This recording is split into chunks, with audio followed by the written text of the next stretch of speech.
So before, kung nag-input ko dyan karoon, yan ay nag-istorya din eh. Karoon ng time, ako rin pinag-istorya din nag-share sa testimony.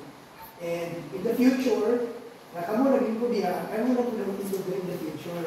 So i-pray na sa blessing Lord. Kung sabihin sa akong pinaka-kadaugan ko diya sa pagod ng Diyos, from the time na ginawat na ako Jesus Christ sa ako mga personal ng buwas, nag-start ang ako ang kalapait sa kinabuhi. Kabalo mo ano? Dili siya maging ayahin kung ginabuhi kung ikaw Christian. Pag ikaw nanigawat kay Lord. Kabalo mo ano? Sa tingin ni Pastor Ding nag-emphasize niya, pag once na Christian ka, ginawat mo Jesus Christ sa mga ginabuhi, you will be a soldier of God. So ikaw ang sundalo sa pagbuhay ng Diyos. Pag sundalo, di ba? Tulad sa mga, in the perspective sa Real Makoy, nakipagdirami sa kalaban sa pagbuhay ng Diyos. Sa ato po naman, ang atong battle na ito is yung spiritual battle. Atong kalaban ang kaaway, mawaliwatan ng Satanas. So, sa inyo, isura ko na tawag sa inyo, we are one sa body of Christ. May suko na ako share sa inyo from that time.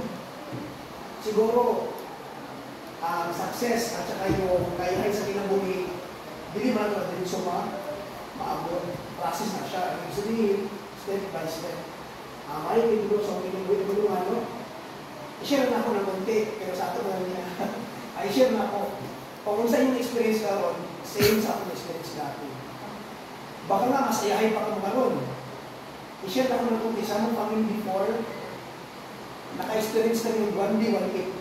Ay, ibig sabihin sa kadlaw, isa rin maon.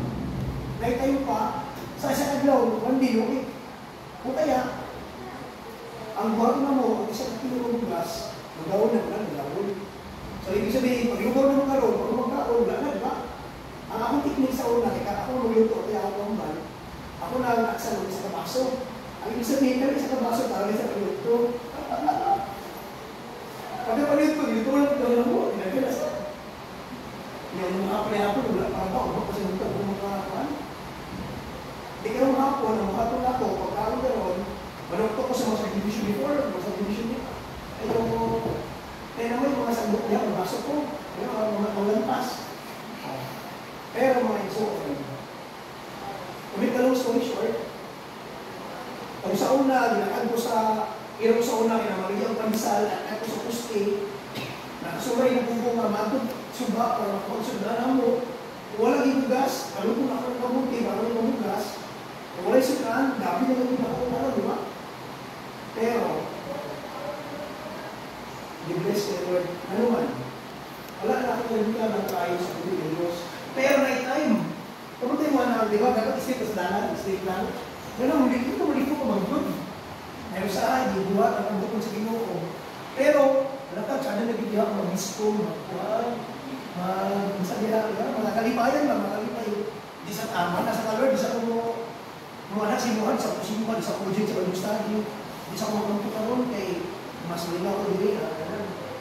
So, paglukong siya ko sa usaw na, binisipin ako ni Lord, same na sa Coperis, di ba? Pag magpagadlong, tagisipin ako na. Pero, ikalungan, as long as ikaw ang mas nila, bless kayo. So, sa una, estudyante ko, hanggang karon. So, nasa akong mission kanina, earlier, na sa una, nalingkod doon yan, sama sa inyo ha. So, pag once na anak sa Ginoo, magpinukang people sa yaha, darating yung panahon na kamo na sa namo share